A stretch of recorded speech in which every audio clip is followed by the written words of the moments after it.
A new season of X-Men '97 has arrived, and this masterpiece was deeply missed. There are so many details, so many comic book references packed into these first 3 episodes that today on Avengers Protocol we are not skipping a single one. Get ready, because this is going to be a long one and every second is worth it. Welcome to Avengers Protocol, the channel where geek entertainment gets the serious, deep analysis it actually deserves. If you're new here, subscribe right now and hit that bell. This is exactly the kind of content you won't find anywhere else. And if you're already part of this community, you know what to do. Drop a like on this video, because it helps us enormously to keep producing. Follow us. Every analysis we put out is worth having in your feed. A quick note before we dive in. This video took a little longer than usual because some things needed to be handled on our end. But we're back with everything. And without further delay, let's get into what actually matters. The recap at the start of each episode already gives us a spoiler of the story that's about to unfold. In the case of the first episode, we're reminded that part of the X-Men traveled to the distant future, and we revisit the relationship between Jean Grey and Scott with their son Nathan Summers, who in that future becomes Cable. An important detail worth noting: technically, Nathan Summers is the son of Jean Grey's clone, Madeline Pryor, not Jean herself. However, Jean has all of Madeline Pryor's memories, which causes them to be treated as the same person. They also share identical genetics, so for all practical purposes, it functions as though they're one and the same. An interesting observation: in just these first 3 episodes we've already seen noticeably different versions of the opening sequence, and apparently the studio created 8 different versions of that intro. The first season already did something similar, but this only reinforces the extraordinary level of care and quality they bring to this animation. One beautifully executed detail is the recreation of the moment Magneto ripped the adamantium out of Wolverine, but from a different angle, with a different visual contrast, and it looks simply stunning. The scene of Cable facing Apocalypse comes from the original series and was recreated specifically for this new opening. The same goes for that moment of Cyclops facing robots, and for Beast looking at Wolverine's adamantium skeleton.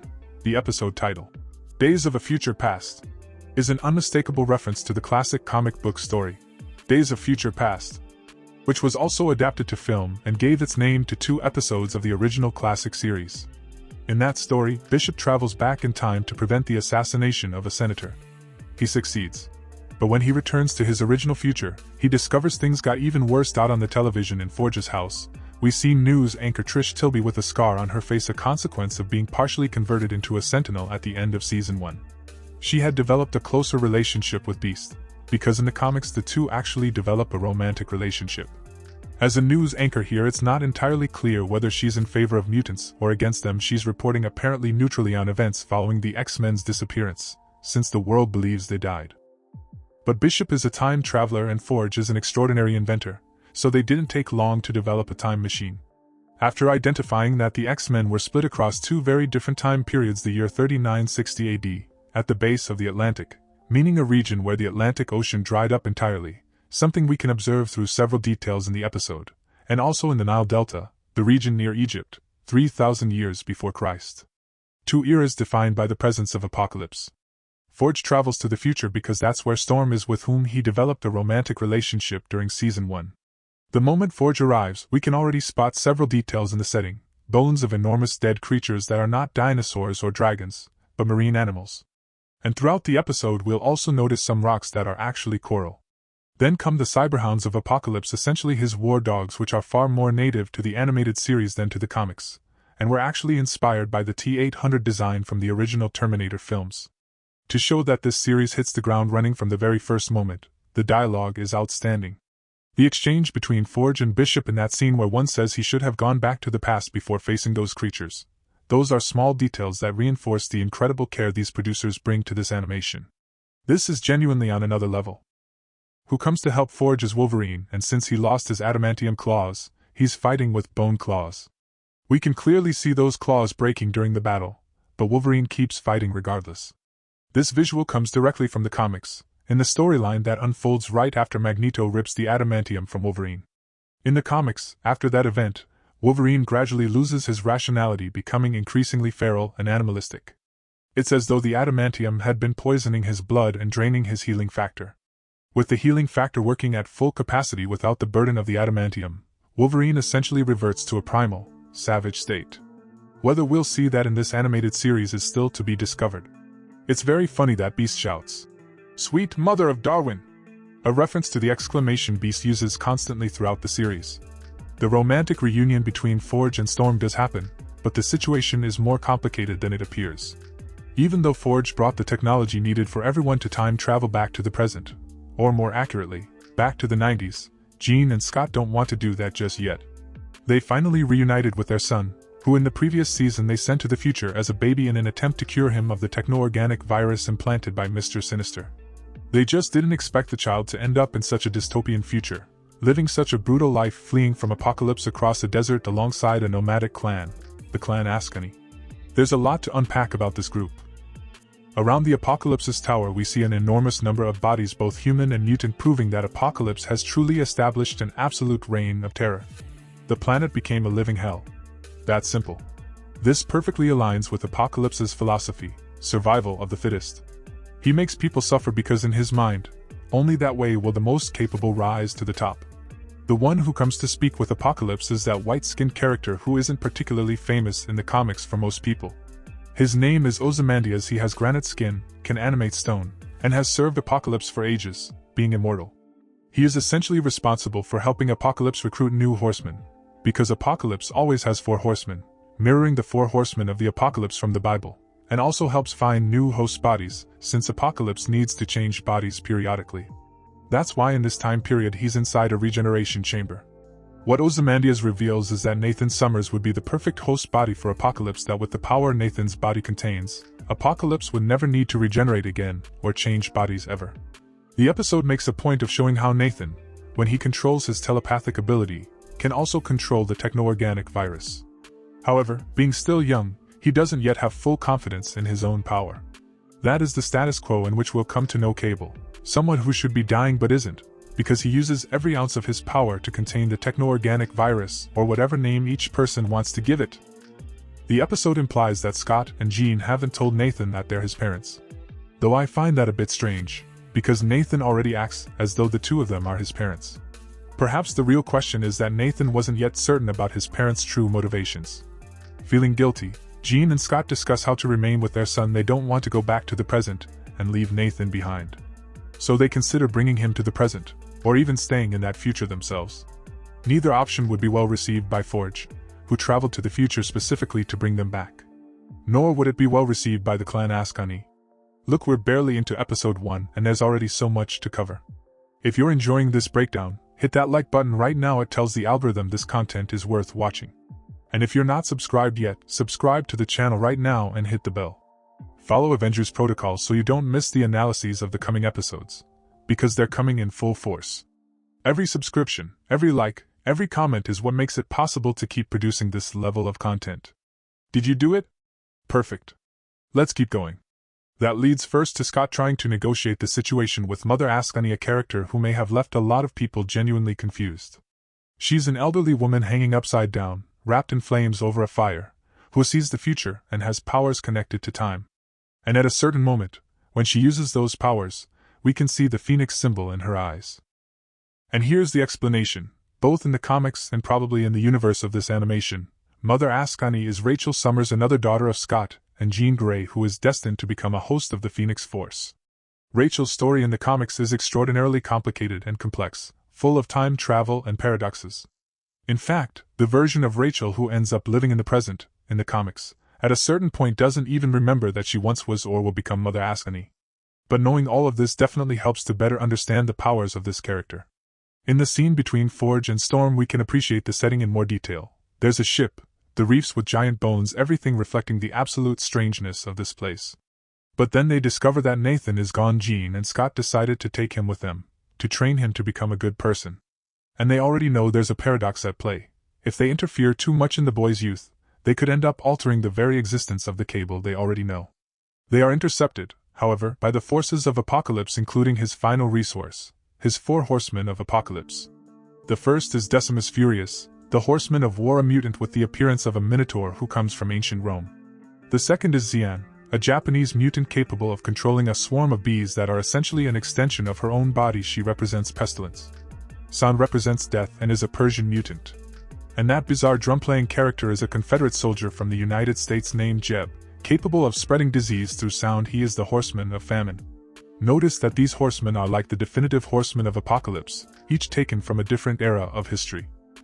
The other X-Men who were in that time period work out a plan to locate Nathan, Cyclops and Jean, whom they saw get captured. Mother Ascony repeats the prophecy and speaks of the Slayer of Apocalypse as the person who rises from that which gives him power. Which leads the X-Men toward the ship of Apocalypse called simply the Ship, which was used as a weapon by Apocalypse across multiple periods in history. It has extraordinarily advanced technology, and in this episode it is insinuated that the ship has a celestial origin. Yes, the Celestials from Marvel Comics, the beings who helped forge the universe, who appeared in the Eternals film and are deeply connected to the Eternals. And that's exactly why later the ship will connect with Nathan so naturally. The ship, in a certain sense, was waiting for him for some reason, some plan of the Celestials. And even though it was used by Apocalypse, it was never used to its full potential, because the ship itself had not authorized its complete use. This ship appeared in the classic series, where Apocalypse used it to try to trap and kill the X-Men. But that's where we discovered the ship has a consciousness of its own. It even became friends with Beast and with a character called Maw, who was deeply saddened when the ship fell into the ocean and sank. Naturally then, it is in the dried-up ocean that we find it again. It's around the same moment that Mother Ascony reveals she was the one responsible for pulling the X-Men across time, some toward the future to train Nathan Summers to become the Slayer of Apocalypse, and others toward the past to try to prevent the rise of Apocalypse in the first place. And she also convinces Storm to do one of the most astonishing things we've ever seen Storm do: control a solar storm. A solar storm and a weather storm have very little in common beyond the name, but Marvel used exactly that to create this iconic moment. Storm controlling the sun is genuinely surreal, but they need it. Inside the train, Jean and Scott share their memories with Nathan, yet another moment of beautifully written dialogue. This series is a genuine work of art. Worth mentioning that this season also had Beau DeMayo as a writer, the showrunner who was let go by Disney and Marvel Studios due to complicated personal circumstances, but who was extraordinarily talented. He was responsible for Season 1 of X-Men '97, and left saying he already had the third season planned out. The great challenge ahead will be whether Disney and Marvel can maintain this level of quality beyond what he left behind. We'll see. With all their combined mutant power, the X-Men's improvised ship gains enough energy, and they manage to reach Apocalypse's slave train, where Jean Grey, Scott and Nathan were already fighting. What an absolutely epic moment when the team reunites. At that point we can see that Jean and Scott are wearing the X-Factor uniform from when they were part of that team in the comics, just with a jacket thrown on top, a scarf, gloves, to give it that hardcore post-apocalyptic survivor feel. It works really well. One of the best guest appearances came once again through a morph transformation. He turns into Thor and destroys one of Apocalypse's horsemen. I genuinely believe the creative team behind this show kept Morph as a main team member precisely so he can transform into these iconic characters and serve as deluxe special appearances. Ozymandias then crumbles into dust, flees and warns Apocalypse that things went badly wrong. They need to flee because the X-Men are coming, and Nathan isn't alone anymore. He's arriving with reinforcements. Apocalypse is furious that the X-Men keep ruining his plans and decides to travel back in time to attack the X-Men when they are at their weakest, in the 90s. Apocalypse temporarily flees that future, which gives his prisoners and slaves the space to escape. And we see Nathan becoming the rebel leader we'll eventually come to know as. The ship was left behind, and when the group enters it, Nathan connects with it, which transforms his infected arm and helps contain the virus. Then we cut directly to adult Nathan as Cable. In the original animated series, Cable carried a small computer from the ship in his arm. And there we realize we're watching the origin of that character we knew from the 90s in a completely new light. Cable is hunting Apocalypse in the present. On a sticky note, it's written, "Apocalypse was seen in Genosha," a direct reference to the post-credits scene of Season 1, where Apocalypse appeared among Genosha's ruins, holding Gambit's card in his hand. Which is already a strong hint that Apocalypse may transform Gambit into one of his horsemen, something that already happened in the comics. In the notes we also see details about the ship. A powerful vessel developed by creatures beyond the stars. And another note about the Lazarus Chambers, Apocalypse's regeneration chambers, which are the secret of his longevity. He uses them to hibernate every 100 years. We can also see details on some characters, such as Cyrus, who already appears as a horseman of Apocalypse in the original series, as well as another character, Robson, who was also one of the horsemen in the classic series. Angel of the X-Men was also converted into a horseman of Apocalypse during that period, but Rogue absorbed just a portion of his power, only enough for him to resist Apocalypse's control and regain his own consciousness. That's why Archangel appears in Cable's team with the appearance and powers of a horseman of Apocalypse, but without being under Apocalypse's control. And after the entire ordeal, the man became completely obsessed with hunting Apocalypse.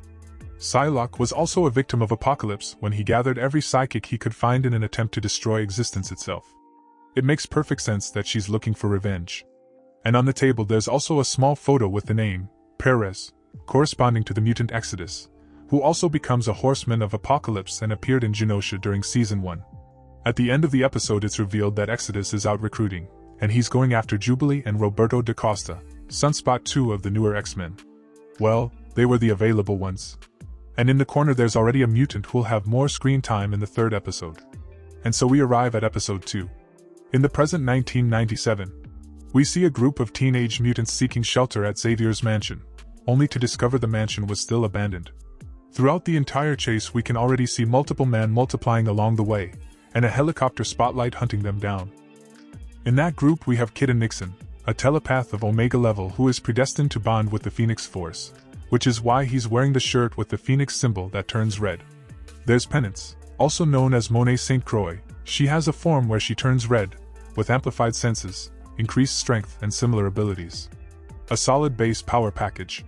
This mutant with light-based powers hasn't been officially confirmed yet, which only proves this animation isn't afraid to pull characters from the very bottom of the vault. And that other one is probably Wing, a mutant who simply can fly. But they're soon confronted by X-Factor, a government-sponsored mutant team. On that team is Polaris, daughter of Magneto, with the same magnetism powers as her father. There's also Havoc, Cyclops' brother, though in this animation that sibling connection hasn't been explored very much. And there's Strong Guy. Despite the excuse of doing the right thing by containing individuals who might be a danger to society, what X-Factor is doing is essentially a mutant manhunt. Which makes it so deeply ironic that Havoc tells them there was nothing to worry about, that they were the good guys. We then cut to a TV news report where we see X-Factor arresting another mutant, Chamber. He's entirely made of psionic energy, which is why he communicates telepathically. He couldn't verbally speak his name or communicate with anyone otherwise. And being made of energy also allows him to fire psionic energy blasts as an attack. An interesting fact, several of the characters appearing here, Chamber, Monet, Penance, are young mutants who were introduced during the Generation X era of the comics, a genuine effort to renew the X-Men with a new generation. This might be the animated series thinking long-term, or perhaps even planting the seeds for a spin-off. Imagine a spin-off focused on a younger, more rebellious team, something like an X-Men, Generation X. I think that would be genuinely fascinating. Jubilee and Roberto are at an arcade. Jubilee appeared in the very first episode of the original series, inside an arcade, when she began being hunted by a sentinel. And in Season 1 of this series she was transported to the Mojoverse, where she met a much older version of herself who knows how to use her powers far more effectively. Every action sequence featuring Jubilee in this episode reflects how much she learned from that experience. They're soon recruited by Cable, who is absolutely savoring a milkshake. Worth remembering, he comes from a post-apocalyptic reality. There are no things like that where he comes from. In the folder Cable carries we can see more details. A photo of a temple where in the original series Cable once tried to convert Jubilee into a receptacle for his consciousness, something that didn't work out. That's yet another reason for Cable to go after Jubilee. She also has a history with Apocalypse. In that list we also see a series of former servants, devotees and followers of Apocalypse: Fabian Cortez, Caliban, a Mr. Worthington III, who is Angel transformed into Archangel but now fighting alongside Cable with X-Force, and 3 other horsemen of Apocalypse. Only Archangel managed to break free from Apocalypse's control. Below the horsemen are the servants, Apocalypse's warhounds, who in the future will be those Terminator-style robots, but in this time period are transformed people. It might seem strange to see Cable dressed in disguise like that, but he's probably operating as a time fugitive since the end of Season 1, where he kept trying to save Genosha without success, and ended up staying to carry out his mission to find and eliminate Apocalypse in the present. Jubilee asks if the team has a name. The opening sequence answers, X-Force. It's really cool to see that personalized opening showing only X-Force members, their enemies, and offering us some context. We see the scene of Jubilee alongside her future self from the Mojoverse, a scene of Angel being transformed into Archangel by Apocalypse's equipment, a moment of Jubilee training with the veteran X-Men in the background. Psylocke appears as well, and Sunspot shows up in the corner. That explains why when Jubilee appears fighting and taking on a huge number of guards in this episode, she's already capable of it. And then we see the X-Force mission in Rio de Janeiro. The American perception of Brazil here is genuinely funny. In the middle of Rio de Janeiro there's a samba school parade happening right in the street, mixed in with what looks like a carnival street block party. And I'm still wondering what on earth a horseman of apocalypse was doing wandering around the middle of carnival. Was the guy just trying to enjoy himself for a bit? Does he get some leisure time too? I don't see much logic in that situation, but eventually we discover the whole thing was a trap. Apocalypse wanted to draw X-Force all the way to Rio to keep them away from where his actual plans were being carried out. And after tying the guy to a palm tree on the beach, one of the things that truly distinguishes X-Force from the classic X-Men is that they don't hold back.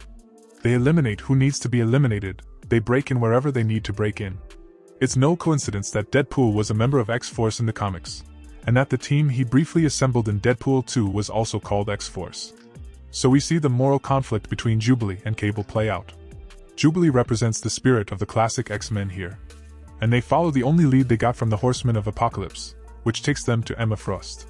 Emma Frost had already appeared in Season 1 enjoying life in Genosha, but whoever knows this character knows there are always betrayals and complications with her. She's a telepath, can transform her body into Diamond, appeared in X-Men First Class, and in the comics she eventually becomes Cyclops' romantic partner, and leads an X-Men team alongside him. That's something I would love to see happen in this animation eventually. Emma Frost directs them to a hideout that she says was the destination for a shipment that one of Apocalypse's horsemen was transporting. It seems the shipment did arrive there, but was already moved somewhere else. It contained equipment for transforming people into Horsemen of Apocalypse. However, Emma Frost also gave that same information to X-Factor, which tries to capture X-Force but only manages to grab Jubilee. During the interrogation, two very funny things happen. First, she calls Havoc, discount Cyclops, and I'm not sure he caught the reference, because as I mentioned, the fact that he's Cyclops' brother hasn't been explored much in this animation. They might not even know about it in this universe. And Jubilee appeals to Polaris' honor and sense of morality, reminding her of her connection to Professor Xavier's X-Men, something that appeared in the classic series, where Polaris was already a member of X-Factor but felt incomplete, feeling she could do more for mutants than she was doing. Her conscience weighed on her, and she maintained a strong connection to Professor Xavier's mutants, even though she was no longer part of the team. In the prison we see just how cruel X-Factor's actions have been. Several young mutants are locked up there. Some who have appeared before, like the young mutant with characteristic horns and a small girl called Lily, or Natura, who in the comics can speak with plants and animals. There's also one who can transform into a dust cloud. The boy who looks like a Roswell alien is called Artie Maddox, and only has telepathy. And here are the Stepford Cuckoos. Actually there are 5 of them, though only 3 appear here, very sad because they're separated. They're not ordinary twins, they are clones of Emma Frost who share a mind with her. Which makes it almost contradictory that Emma Frost helped X-Factor capture X-Force. Maybe she didn't know the Stepford Cuckoos were also imprisoned there. And Jubilee completely falls apart, crying when she sees Meg, that unsettling-looking child that X-Men stories always include. A frightening-looking little girl placed there to make us feel bad.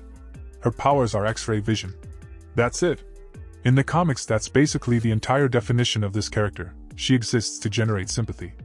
In the end, the plan of appealing to Polaris emotions worked. She helped Jubilee escape.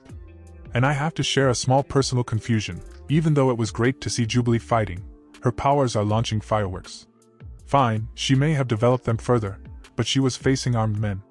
Why did nobody shoot her? The weapon seemed to stop working in the middle of the fireworks. But anyway, it was an entertaining scene, which connects to Sunspot proving he's a true X-Man, asking X-Force to go back and rescue Jubilee. And I have no idea where Jubilee got the roller skates she uses, but that's fine.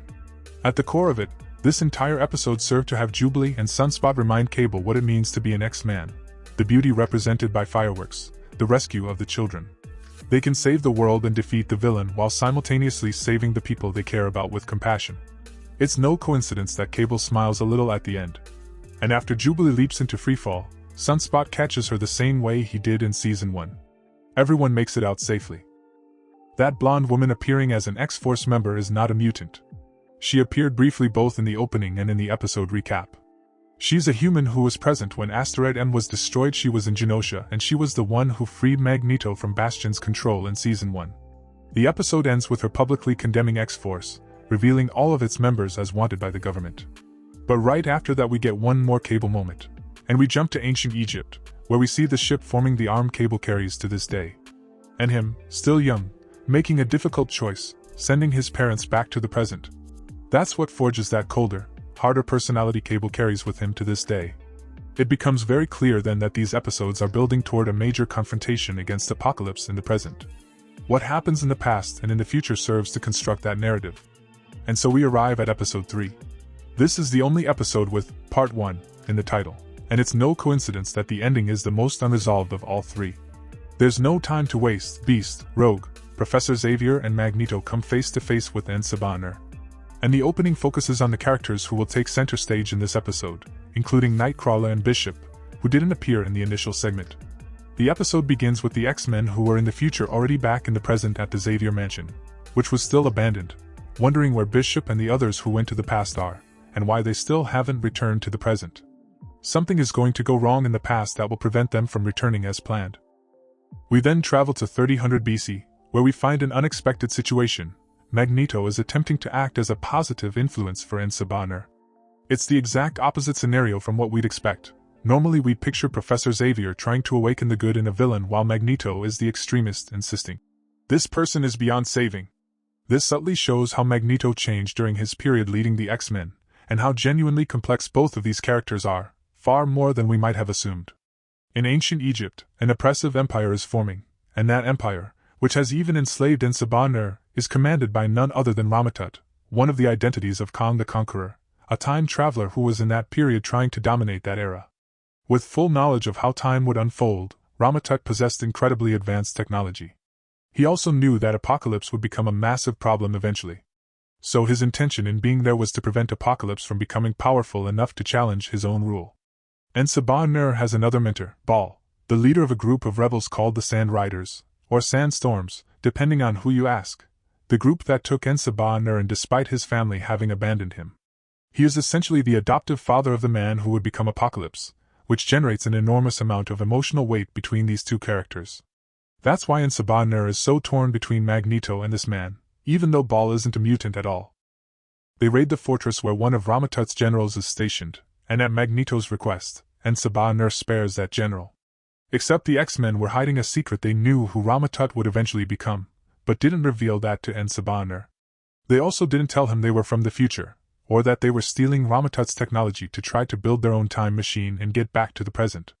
This general of Ramatut, including in his design alongside Beast, has a visual that strongly recalls Leonidas from the film 300. Don't you think? N'Subbanner arrives at the base where the other X-Men are staying. It feels almost like a celebration after winning the battle. And he's visibly happy because he's finally found others like him, other mutants. But this moment reminded me a great deal of the Krakoa Round Table in the Reign of X era of the comics, where different leaders from across the Marvel Universe, as long as they were mutants or mutant-adjacent leaders, were invited to form part of the Krakoa Council. And one of those people was Apocalypse himself, yes, sitting right there alongside the heroes, defending mutant interests. Who knows, maybe someday X-Men 97 adapts that story. That would be absolutely epic. Professor Xavier scans the captured general's mind to try to uncover information about technology that could help them return to their original time period. Xavier catches a glimpse of a temple that somewhat resembles the Sphinx, but which in reality is the ship. The same ship that in the future connected with Cable, that in the present already had an encounter with the X-Men in the original series, and that here is lost in ancient Egypt. The pieces fall into place. Ramatut, the pharaoh, wanted to prevent N'Subbanner from reaching the ship because if he reached it, N'Subbanner would become Apocalypse. As long as N'Subbanner never found the ship, he remained manageable for Ramatut's purposes. And throughout that entire mind-reading process, the imagery of celestial technology beyond planet Earth is insinuated to be what would eventually become the ship of Apocalypse. The hourglass symbol appearing could be symbolic of the X-Men being out of their own time, or of time itself running out, that something cannot be prevented no matter what. For me, it also becomes clear that Ramatut himself wanted to reach that hidden temple, that ship, to claim the power that Apocalypse would eventually gain, but without letting N'Subbanner get there first. Xavier comes out of the vision. They return to the hideout where they'd been staying, and when they arrive, all of the Sand Riders are there alongside N'Subbanner, who has just discovered the technology the X-Men were stealing from Ramatut to try to build their time machine. In other words, they were caught basically mid-lie. In the middle of that crisis, Bishop reveals himself. He had made it back to the past, now ready to bring the X-Men back to the present. In the chaos, N'Subbanner's adoptive father is killed, leaving him even more enraged. and Ramatut's dying general managed to send a signal revealing the group's location and, by extension, where Ramatut could find and Sabanner. The Pharaoh fires an energy blast that appears to kill everyone, though that certainly isn't going to happen. It's simply a massive cliffhanger leading into the next episode, Part 2. One detail worth mentioning that wasn't covered earlier: the character who appears in ancient Egypt alongside Pharaoh Ramatut was also in Cable's files in the present. She appeared in the classic series, in the episode that explored the Thieves' Guild and the Assassins' Guild, of which Gambit was a member. That character was a deity called Selene, who in the comics is an immortal mutant. She may have a significantly larger role in this season. Do you want more videos like this, episode-by-episode breakdowns? Comment below. We genuinely love trading thoughts with you about this series. Hit that like button if you made it to the end, subscribe to the channel right now if you haven't already, and follow Avengers Protocol so you don't miss a single episode analysis. Every like, every subscription, every comment is exactly what allows us to keep producing this level of content for this entire community. More videos are right here on screen for you to watch next. Thank you for being here as always, it means everything. This is Avengers Protocol, signing out.